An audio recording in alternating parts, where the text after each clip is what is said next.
Oke, kita masih lanjut ya. Bahasan kita mengenai stigma dan diskriminasi. Seperti yang tadi sudah saya sampaikan, bahwa ketika perilaku-perilaku tadi disebut di atas, ya, misalkan kondisi pasien dengan HIV/AIDS, ya, seksual yang bermasalah atau yang berkaitan dengan seksualitas yang berbeda, kondisi-kondisi tersebut bisa memunculkan yang stigma tadi. Nah, stigma ini dia akan berdampak pada lingkaran-lingkaran yang membuat orang tersebut akan mendapatkan perlakuan yang tidak menyenangkan. Ya, perilaku yang tidak menyenangkannya apa? Ya, mereka akan mendapatkan hal yang tertulis di sini ya. Ada kekerasan, ada diskriminasi, resiko situasi ataupun perilaku yang beresiko tinggi mereka dapatkan, artinya kondisi yang nggak baik, kemudian pelecehan, pelayanan kesehatan yang aksesnya susah untuk didapat, belum lagi emosi atau psikologikal yang memang bermasalah gitu ya, bahkan kemiskinan. Jadi ini mereka saling terkait, saling berkaitan yang membuat seseorang dengan hal stigma tadi bisa saja orang tersebut mengalami yang namanya sakitnya atau stigma. Jadi sungguh berat beban mereka ketika hal ini terjadi. Sehingga apa yang harus dilakukan ya supaya stigma dan diskriminasi pada orang terutama pasien ODA ini ya jangan sampai membuat hal-hal ini terjadi pada mereka.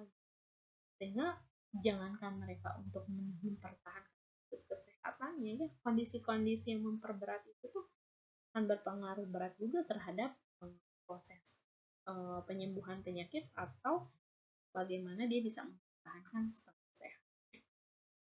Nah, yang bisa kita lakukan adalah ada 4 hal. Yang pertama adalah tentang protect, jadi melindungi, kemudian including atau kita masuk gitu ya, kemudian empower membutuhkan kekuatan dan bahkan edukasi. Apa yang bisa kita lindungi ya?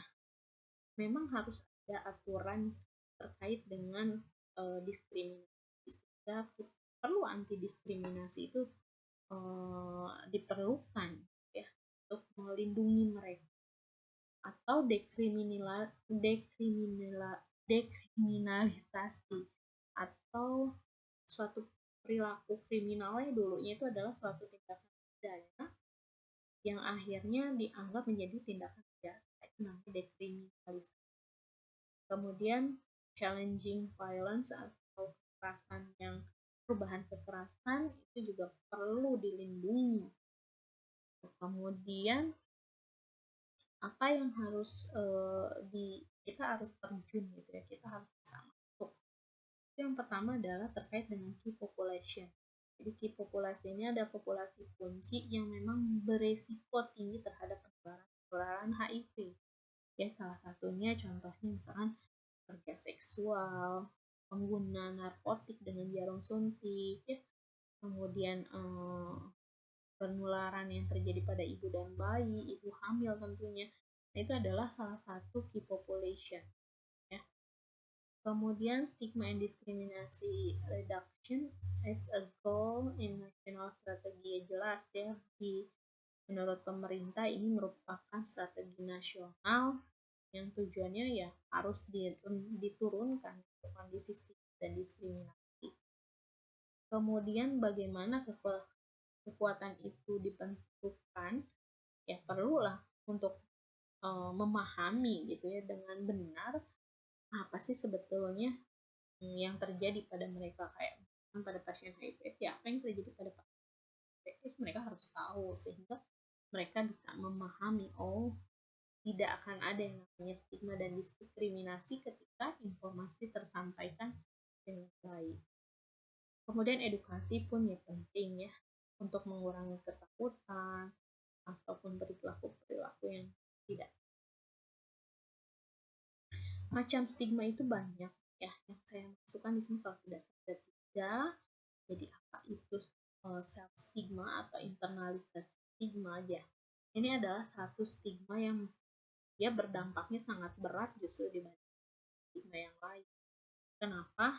Jadi yang disebut dengan self stigma atau stigma diri ini adalah orang tersebut merasa ya bahwa dia itu memberikan sesuatu yang buruk gitu kepada orang lain, dan itu cenderung membuat terjadinya ketakutan pada dirinya sehingga kepercayaan diri itu menjadi berkurang.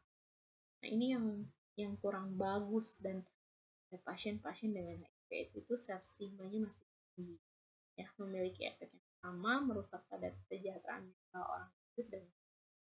Jadi mereka malah, kalau saya lihat dari hasil penelitian, bahkan dalam penelitian saya, mungkin stigma oleh petugas kesehatan dirasakan tidak terlalu mereka terlalu pikirkan gitu ya.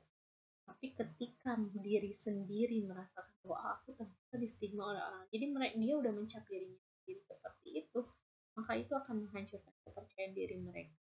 Ya.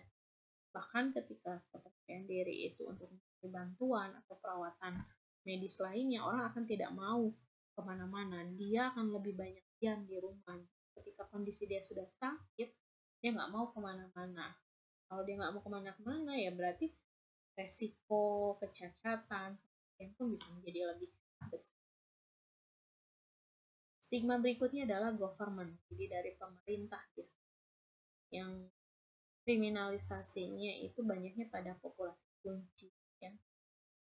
Kaitan, ya, contohnya mengkriminalisasi kegiatan penggunaan narkoba secara luas, narkoba. Nah, ini pemerintah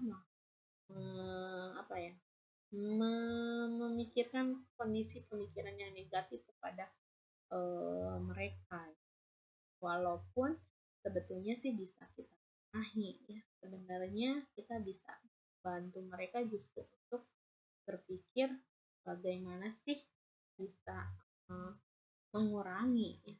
Kayak misalkan narkoba, ya berarti bagaimana sih kita membantu meringankan pasien dengan kecanduan narkotik gitu ya. Berarti butuh rehabilitasi yang baik, dan saya rasa saat ini sih untuk hal itu sudah bagus gitu dibanding masa lalu gitu ya. Jadi pengaruh pemerintah terhadap kegiatan-kegiatan untuk mengurangi stigma di pemerintah sendiri, mereka sudah melakukan kebijakan.